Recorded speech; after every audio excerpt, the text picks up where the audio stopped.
Kindly subscribe to our YouTube channel, see how to. Click on the subscribe button below and also click on the bell beside this. This will notify you once we drop a new video. Thank you. Baba Ijebu Owner, Baba Ijebu Owner of Remaland, Asoju Oba of Lagos, Sir Dr. Baba Ijebu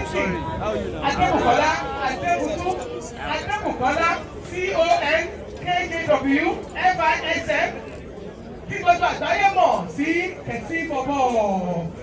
Now Ọ̀dọ́lé of Ilé Ifẹ̀ Ẹ̀pàtẹ́wọ̀ ẹ̀jẹ̀ members of Victoria neighbors. Ọ̀dọ́lé Oòduà ẹ bá mi ṣe ẹ̀pàtẹ́wọ̀ forúkọ yẹn lásán. Fún àwọn tí àwọn túmọ̀ oyè ńlá tó ní agbára ni. Bẹ́ẹ̀ ni ní ilẹ̀ Yorùbá ní ilẹ̀ Oòduà Ọ̀dọ́lé Oòduà of Ilé Ifẹ̀ bẹ́ẹ̀ ni ẹ̀ẹ́dọ́ ní ajẹ́lẹ́ni ní agbára Ọlọ́run bàbá oyè amọ́rí ẹ̀mí olóyè agùn ní àṣẹ Èdùmàrè. Fún àǹfààní àwa tí a ò mọ bàbá wa Ọ̀dọ́lé Oòduà dáadáa. Bàbá wa Dr. Adébùkọ́lá Adébùkọ́lá he has proved to us that helping other people increases a rich man's blessings. Dr. Adébùkọ́lá Adébùkọ́lá is a great mentor to his generation and several other generations to come.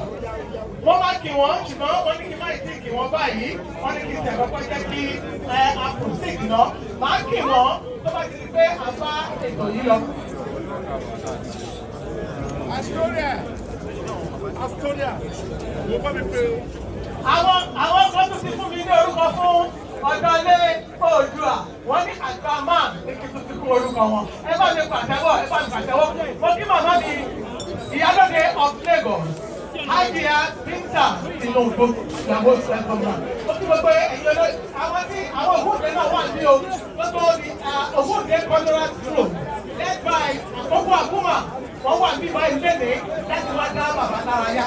Gbogbo yín ní òde like so many people to recognize but because of time I don't want to waste more time because our bank, the official bank for today is no other than that the king of world thing.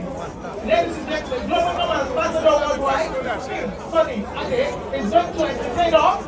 Let's put our hands together for the man of many faces, a man who has done.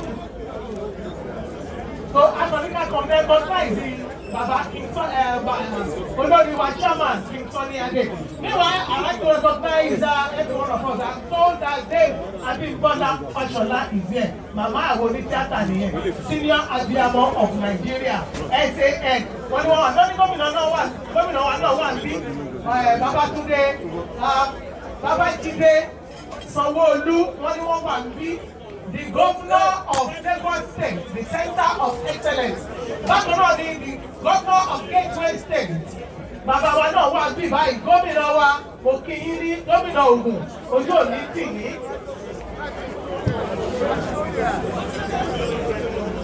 Ọdúnba Dàpọ̀ èmi máa fọ́ ní 2019 lẹ́yìn yìí. Ọdúnba Dàpọ̀ Abíọ́dún, the prince Oyètọ́lá. I thank God that it's also here. I pay my homage, sir, and all our distinguished guys, ladies and gentlemen. Our cabinet is for me, báyìí. Mi ò ní lè máa mú wọn ní kọ̀ọ̀kan.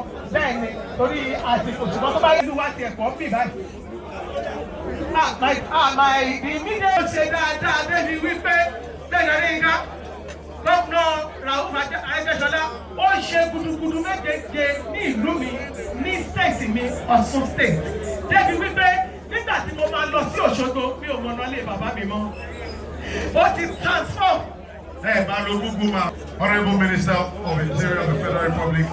Also here with us is digital monarch of our time. yes, sir. A lot of elegance around here. Yes. Wow. Now, so Kabesi Ọ̀dọ́lé, and let me just reiterate what we said much earlier about the traditional aspect. Once we say Sakesintina Adebutu, we say Ọ̀dọ́lé, we say Karaole. Let's try it. Ọ̀dọ́lé, Karaole. Ọ̀dọ́lé, Karaole. Kabesi. Kabesi. Thank you very much. All our Kabesis are here. I understand when I used to about 50 of them from different parts. Any Kabesi that is not here today, I'm sorry to say. Let's say in fact, the number one tradition Is represented in the whole of Remo Kingdom. I'm talking about the paramount ruler. I mean, that's the whole of Remo Kingdom now. The paramount ruler of the whole Remo Kingdom, a legal practitioner. Gentlemen of the press, like our father, our leader said, please take your shots, step back. It's not fair on those who are at the back for you to be in front of them. Distinguished ladies and gentlemen, Naomi Shilekwala Ogun. Shilekwala, wow, that is a historic name actually.